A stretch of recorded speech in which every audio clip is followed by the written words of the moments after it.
What's going on, guys? Long time no see. This video is called War. I guess Iran versus Israel, and I wanted to give you more information about the society, the economical, circumstance, and most importantly, as a, my Christian perspective of what's going on. So let's get started and just go over the history. All right, I'll be reading from my notes, so I apologize if I'm looking down a lot. But before 1979. Israel, Iran, and the U.S. were actually united. We were allies. Iran was an autocratic monarchy ran by Reza Shah, his father, Mohammed Shah, but now Reza Shah, from 1925 to 1975. Reza Pahlavi, he really pushed to modernize the Iran society.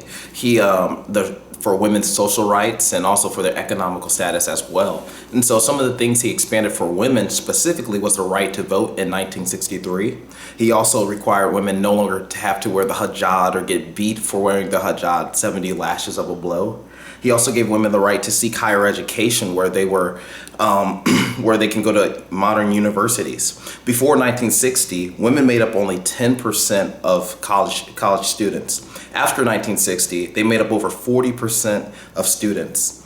He also expanded the career fields and the opportunities that they can go to school and really, become individual and not have to rely on a man. For examples, they could become doctors, nurses, they could work in public health, become lawyers, work in law, judges, civil engineers, architects, psychologists, professors, school administrators, government officials, journalists, and many more. He gave women the right to divorce, to initiate a divorce where they didn't have that right before. And he also limited the polygamy rights by forcing men to go to court to justify why, if they could have another wife, pretty much. Along with that, obviously, if women could divorce the person, they could always leave that marriage, that covenant, right? In 1975, he raised the age of marriage from 13 to 18 years old. He gave women the rights to passports, where they could travel on their own again. Women could go back to sport games and sports events and just enjoy life. Women could open up their own bank account under his reign as the ruler. He gave women maternal leave policies at work. And in the Iran parliament, women made up 22 seats, and in the nation, there were 44 women served as federal judges. Now, some of the Iranians didn't like his policies and him giving women rights and some of the censorship policies that he had under his reign and his monarchy. Obviously, I think that what he did was amazing. But most importantly, the person that was really against it was Ruhollah Khomeini. Now, Ruhollah Khomeini was saying that all of these rights that he was giving women to jobs, to being judges, to working in government, and all of these things, he really didn't like this stuff. And he was calling it Western propaganda and Western, supporting the Western civilization and trying to conform to what they had as right. And so Ruhollah Khomeini, he really was saying they're taking away our Islamic beliefs and what we truly believe is right. And that's the propaganda he pushed out to not only his own people, but to the West, and we believed him. And so an example of this would be in December 7th, 1978, months leading up to the Islamic Revolution. Ayatollah Khomeini says, women are free in the Islamic society and will under no condition be barred from universities, offices, or parliaments. This is him leading up to the revolution that we will see as this very oppressive revolution. And so he's promising these women rights, and he's promising these, that you would keep your Islamic faith and all of this, but also you will not be oppressed, is what he says. He also stated this in January 23rd, 1979. He says, "We will give women every kind of freedom, but will prevent corruption where there is concern. There is no difference between men and women." Other quotes during his reign towards the West and Israel were these. He says, "We oppose this Western civilization that has been imposed upon us." And next he says, "Our country has become a colony of America." And third, he says, "They have destroyed our culture." And then after all of these things have been said, now you have the 1979 revolution. And Ayatollah Khomeini, these are the immediate changes that he's made. First, he enforced hijabs what they wrapped around the face, and were immediately enforced, and women could be subject to 70 lashes for not wearing a hijab, in prison, or even murdered. Next, he said divorce rights were taken away from women. So what was just instilled by the last ruler, he just took it away. So women's rights cannot be there applied. For polygamy, he immediately uplifted that, and you don't have to go to court no more to justify your point on why you want another wife. He lowered the marriage age from 18 years old back to 9 years old. Women's vote was now half as much as a man's vote. So in the court of law, or if you get in a car accident, you get half as much money as what a man would get. All of the women in the parliament previously, 22 women, like I said, they all got fired, and then they disappeared and probably were killed right after he says women will still work in the parliament and all of this. For the college universities, all college universities in Iran were shut down for 3 years because they were Western influenced, and then reopened 3 years later with Islamic, I would say, radical beliefs. 40,000 women across different career fields were fired. Women could no longer go to sport games. They couldn't dance outside or go to different events. Thousands of Iranians, after protesting against this radical Islamic regime, were murdered in the streets.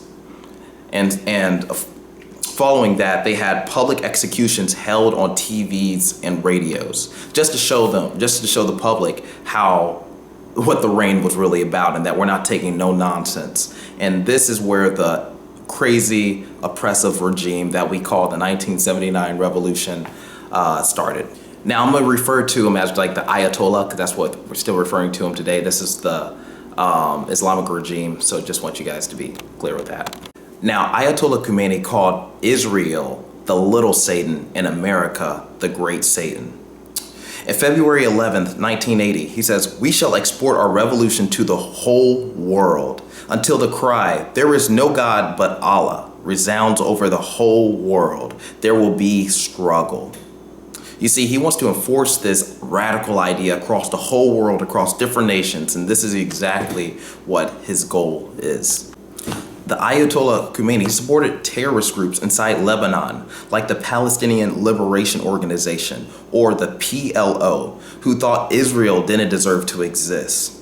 Things that they did was like on May 22nd, 1970, the PLO hid in the bush line with RPGs. They fired at civilian school buses and killed 9 children, ages 6 to 9, and 3 civilians. On May 14th, the PLO invaded an Israel elementary school and took 115 hostages, 105 being children. They demanded that 23 PLO terrorists be released from prison by 6 p.m. Israel sent an elite special force unit to rescue the students, but the school was booby-trapped with explosives. Once the special force entered the door, explosives went off, and the PLO sprayed machine gun fire at the children. By the end of 30 seconds, 22 children were murdered and 3 other civilians. And all of this is just the start of this Islamic regime of 1979. Ruhollah Khomeini greatly encouraged and influenced what we call today the Axis of Resistance, which was an anti-Israel and anti-US terrorist organization led by Qasem Soleimani. Oh, I'm sorry, I'm saying his name wrong, Qasem Soleimani.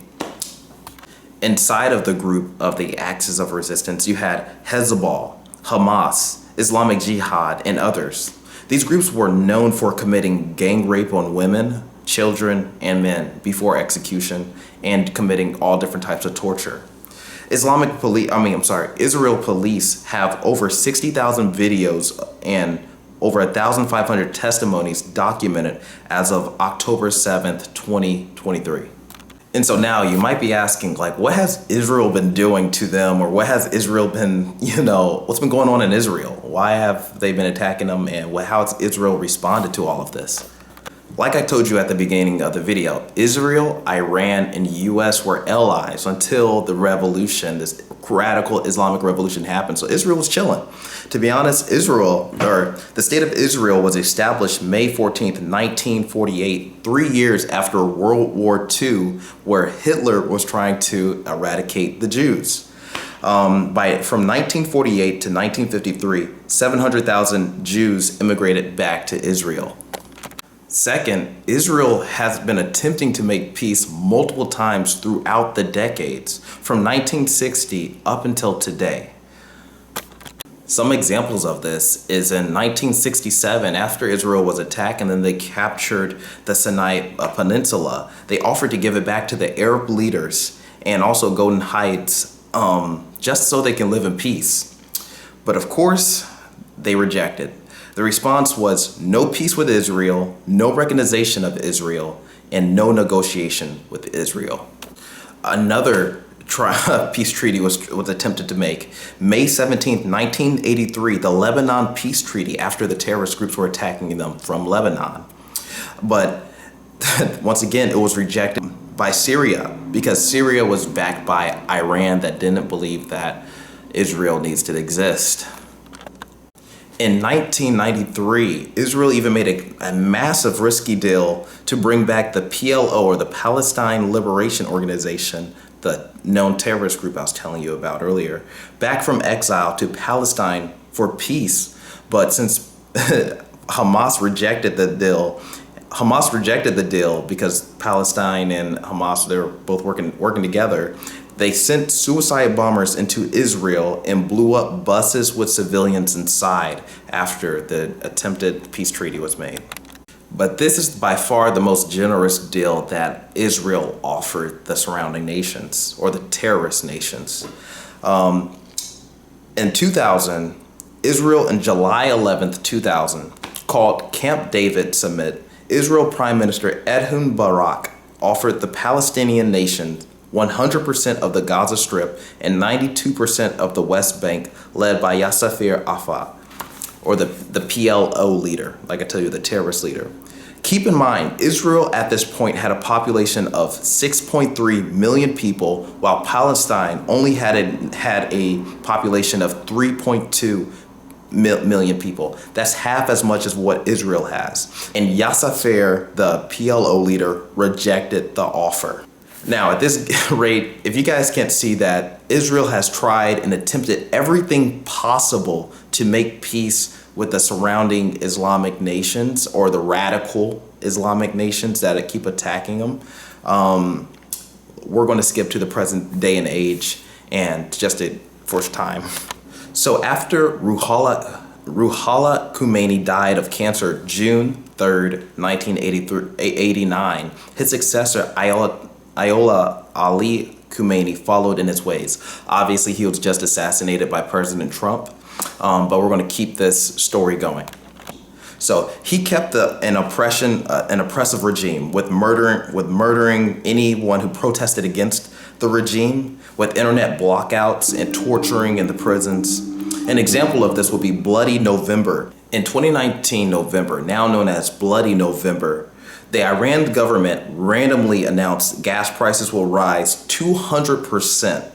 The poor Iranians living in poverty barely could survive as it is. They decided to put on a peaceful protest.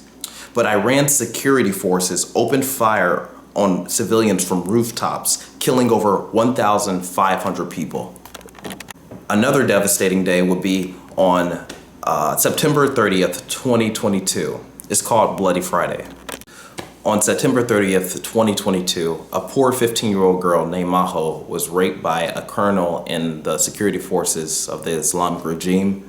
The civilians peacefully protested outside of the police station, but the security forces from the rooftops fired gunfire at the civilians, killing 97 civilians and injuring over 350. From 2025 to 2026, over 30,000 people have been murdered for peaceful protest and going against the regime. Since the regime has been established, it's an estimate over 100,000 people have been murdered by their own government inside this regime. And so this is there's so many more events that I could say that have happened inside of Iran due to this 1979 regime. That they just murdered, the 22-year-old girl, forgot her name right now, but that brought big outrage in Iran, and her name is like the most hashtag name. But they murdered those protesters when they went out and said, why are you murdering a a 22-year-old girl for not having the hijab on properly, and all of this, the crazy nonsense. But let me continue. Now, Iran's nuclear program. This is like obviously the biggest issue because it's kill more people. Unfortunately, already 100,000, and 1,000 people's enough. 5 people are even one person's enough, right? But let's talk about their nuclear program. So the former Iranian foreign minister Mohammad Javad Zarif said that the nuclear program has costed them at least $1 trillion by 2021. They spent 20 to 30 billion dollars to a ballistic missiles fleet directly developed to launch nuclear weapons, which hasn't been used. So 20 to 30 billion dollars have been wasted. They've also had, due to sanctions because of their threats and these crazy, radical beliefs, they've lost over $500 billion of revenue just because we're not making deals with you when you're trying to kill people. And with this $1 trillion of money that they just wasted on building a nuclear weapon and program, I'm gonna tell you what they could have done with it. Iran could have fixed their water drought problem and spent only 5% of that $1 trillion, which would be $50 billion, could have made modern desalination plants where they can get rid of the drought for the poverty and the poor that are dying out there. Israel even offered Iran water to end the war. But and Israel's the #1 supplier of recycled water. With $215 billion, they could have made high quality health care so that the people out there wouldn't have to pay for health care. If they can go to the doctor, they can, get the medicine they need. They can help their amputated, family members and get them walkers and canes and all different kinds of things. They could have built high-speed railways and public transportation with spending $80 billion on that, so that people wouldn't have to walk everywhere or have to, cost them. They could have their time back just from travel. They could have had free or cheap college if they spent $150 billion just towards education and building new infrastructure, new books, new gyms and facilities. If they could have eradicated, poverty. For the most part, if they just put $60 billion into their society for building social homes where people can work together and now start a new life instead of being on the street and not having no money. But since they spent over $1 trillion over 50 years, a lot of their people live in poverty and are hurt. Now to get my final thoughts on all of this, because this video is super long.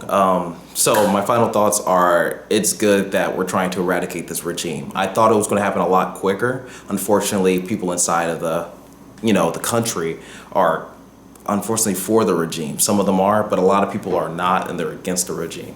And so I definitely pray for the Christians there. I pray for the Muslims there. I pray for the other people, just the civilians in general there, that they can have their freedoms back. They can finally, if they want to wear the hijab, if they don't want to wear the hijab, if they want to leave, they don't have to be under this repressive regime that really wants to control them. And second, it wasn't a bad decision by the president to get rid of the IOLA, because who knows, they spent $1 trillion. They were definitely building up nuclear warheads and plants, and they were going to use it. That's the reality of it. These people are crazy. They're going to use it. They kill their own civilians. They kill their own people. They kill their own children. They kill their own, their own people that don't agree with them. So let alone the West or Israel, they're going to fire that nuclear weapon. So from my opinion, and for I think most Christians, obviously we don't want war. Nobody desires war. But we have to look at the totality of the circumstance and say,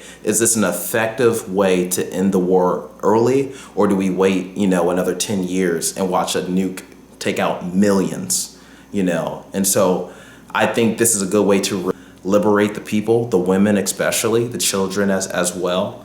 And that hopefully soon, I don't know when the war will end, but hopefully soon it'll end, and people will have a better life there, and we're able to harmonize as a world. But we know that won't happen until Jesus comes back, of course. But for now, we pray for that. But yeah, that's the end of this video. Love you guys, and talk to you soon.